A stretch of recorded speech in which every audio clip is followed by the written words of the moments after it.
Here we are arriving from the east over the city of Bellevue, Washington. This, as you can see, is real-world footage in a 4K underwing mounted camera on a GoPro Hero 11. We're flying the Bellevue Arrival, which is to fly north of the city of Bellevue, and then fly direct to the I-90 bridge, and then a left base for runway 14 left.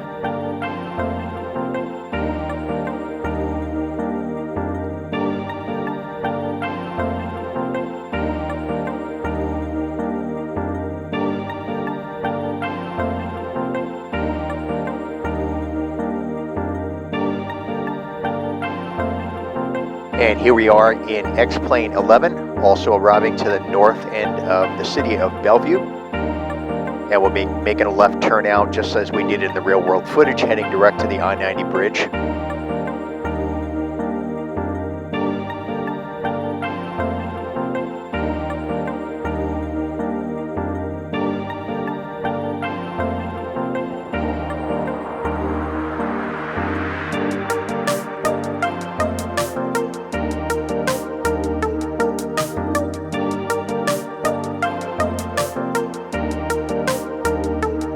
And here we are flying again to the north side of the city of Bellevue. This is X-Plane 12. One of the things that I noticed, and it also disappoints me about X-Plane 12, is there's excessive contrast in the detail. If you can see the very, very dark colors and very, very light colors. And I think that it would be a vast improvement if Laminar Research would reduce the amount of contrast in the ground detail. I actually prefer X-Plane 11 lighting. X-Plane 12, I noticed the clouds are better than X-Plane 11. That is definitely a plus, but there's way too much contrast in the ground detail. And here we are flying Microsoft Flight Simulator 2020. The ground detail is excellent. One of the things I noticed is distortion in the ground detail.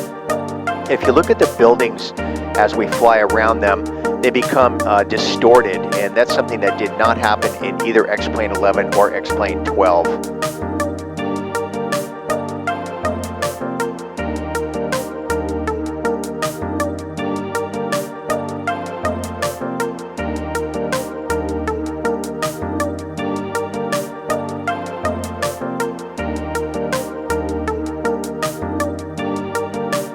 And here we are back to the real world flight as we approach the I-90 bridge.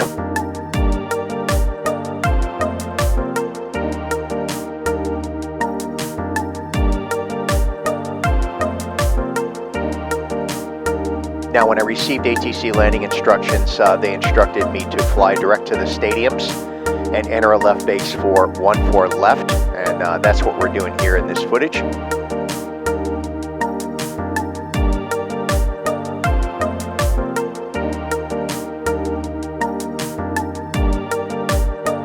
And here we are in X-Plane 11, and you can notice the cloud detail, it is a little bit lacking. It doesn't bother me too much. The water detail also is good, but it is better in Microsoft Flight Simulator and X-Plane 12. Good detail on the I-90 bridge, as you can see. And there again is Seattle in the right side of the screen as we approach the stadiums.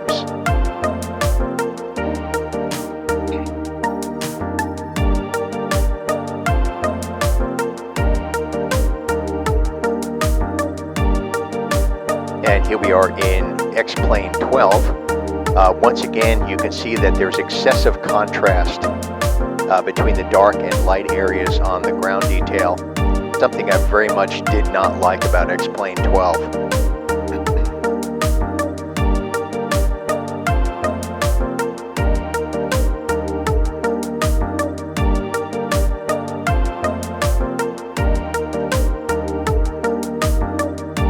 And here we are in Microsoft Flight Simulator 2020. Cloud detail, bar none, was superior to X-Plane 11 and 12. Water detail also superior. Here, however, if you notice the I-90 bridge, it shows that it's submerged.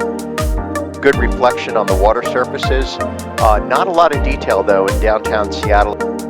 And here we are once again in the real-world airplane, approaching the stadiums. In this case, we have Lumen Stadium on the right side, That's the football stadium for the Seattle Seahawks. And then on the left side is T-Mobile Park, which is the stadium for the Seattle Mariners. And we were making a left turnout here for left base, runway 14 left.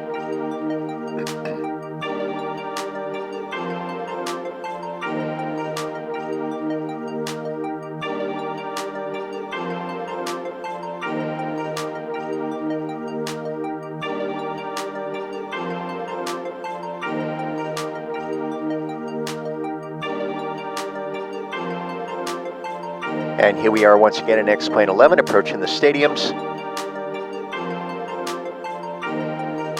Now in X-Plane 11 and 12, and I think also Flight Simulator 2020, they're showing the stadium on the right side, the football stadium, as being CenturyLink Park, and that's what it used to be. So I think when these graphics were done, it was CenturyLink Park at that time. And here we are making our left turnout for left base, runway 14 left. And here we are in X-Plane 12. Good detail in the stadiums. Once again, it's CenturyLink Park in this. A little bit too much contrast for me. Also a little bit on the blue side, a little bit on the cold side in terms of the color saturation. And once again, making our left turnout for left base, runway 14 left.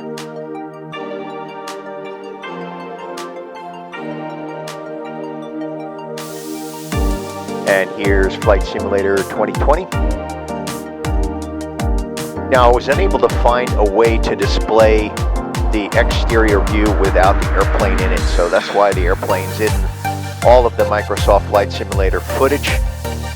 There also, we're seeing CenturyLink Park. See the ground distortion, however? That's something that really did bother me about it. You could see things being stretched, images being stretched as we make our turn here. To me, not acceptable.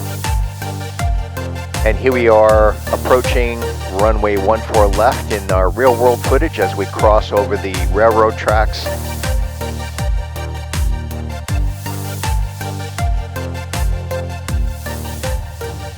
Lots of stuff going on down there. We'll see how that gets replicated in X-Plane 11, 12, and Flight Simulator 2020.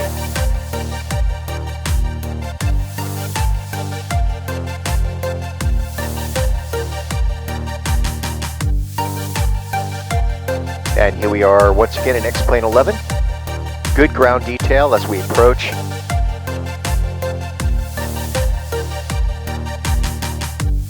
And one thing I would note that when you do replay on X-Plane, the vehicles on the ground are not moving. They are, however, when you're actually flying live. And here's X-Plane 12. Once again, really, really dark areas are too dark to meet, and the light areas are too light. At the end of this video, you'll also see a comparison between the cockpit and X-Plane 11 and 12. X-Plane 11 far superior in the cockpit lighting. And here we are, Flight Simulator 2020. Once again, we're kind of stuck with the airplane in the external view. Clouds are superb, sky color outstanding. Great detail on the ground, however, we're looking at that distortion. Here we are in final approach, 14 left in real world.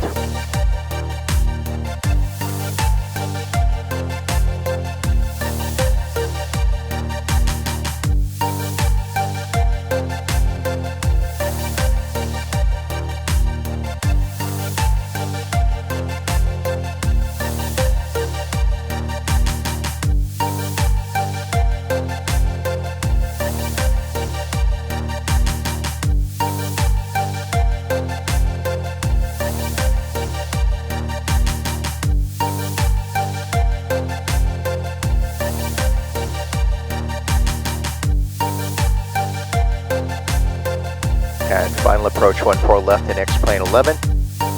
That's Mount Rainier off in the distance.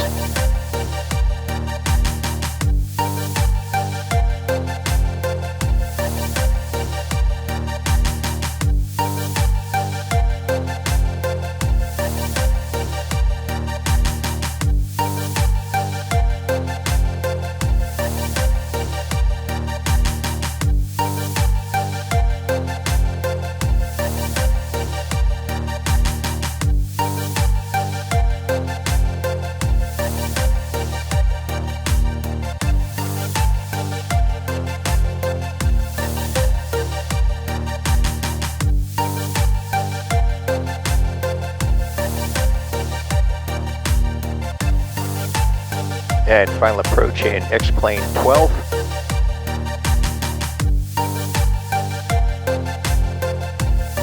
Good detail on the airport. Definitely X-Plane 12 has some better detail on the ground at the Boeing Field airport.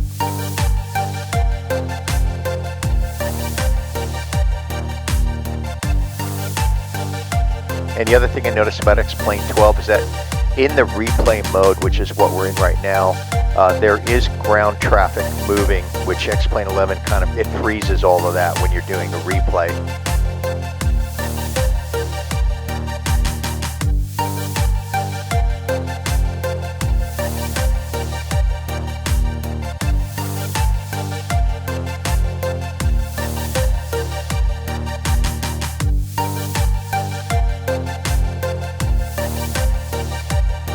And here finally is Microsoft Flight Simulator 2020 final approach. It was difficult to fly this because, again, I was flying this from an external view.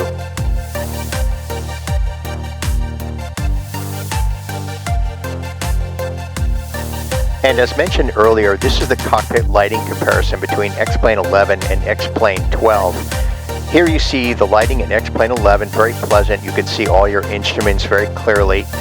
No issues whatsoever, good contrast, also good lighting outside the cockpit. And now we're going to transition over to X-Plane 12, and here you can see the difference. X-Plane 12, in my opinion, is completely unacceptable when it comes to the cockpit lighting. I can't even see my heading indicator, and for me that was a real deal breaker. I will not be flying X-Plane 12 until this gets resolved by Laminar Research. This is where they need to focus all their energy, in my opinion. And so after viewing all of these different platforms and looking at them all together in the same video, my conclusion is that the real world video wins because it looks the most realistic. Of course, I'm just kidding. I give second place to real world goes to X-Plane 11. I love the lighting. The contrast is excellent. I can see all my instruments without any issues. The sacrifice being made there is clouds. You don't get the four seasons, and water detail is a little bit less than X-Plane 12, but those things are far less important to me than my ability to see my instruments and have a well-lit instrument panel. So it was the clear winner. Second to that was Microsoft Flight Simulator.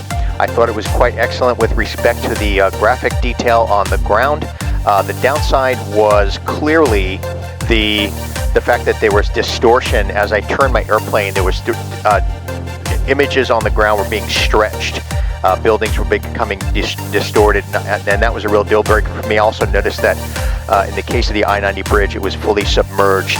Those are kind of weird, but the clouds were absolutely superior to the other platforms, bar none. Excellent water detail, so lots of really good things about Microsoft Flight Simulator. X-Plane 12, it's going to be on the sideline for me. I'm not going to go back to it until Laminar Research addresses the lighting issue. To me, complete deal breaker. Very, very, very disappointed in that. On the plus side, it does have the four seasons. It has better clouds than X-Plane 11, but those things are far less, as I mentioned, important to me when it comes to being able to see your instruments and having a well-lit cockpit. So that's going to be sidelined for now until something changes. Thanks for joining me today. I hope you learned something and hope you enjoyed it. I'll see you next time.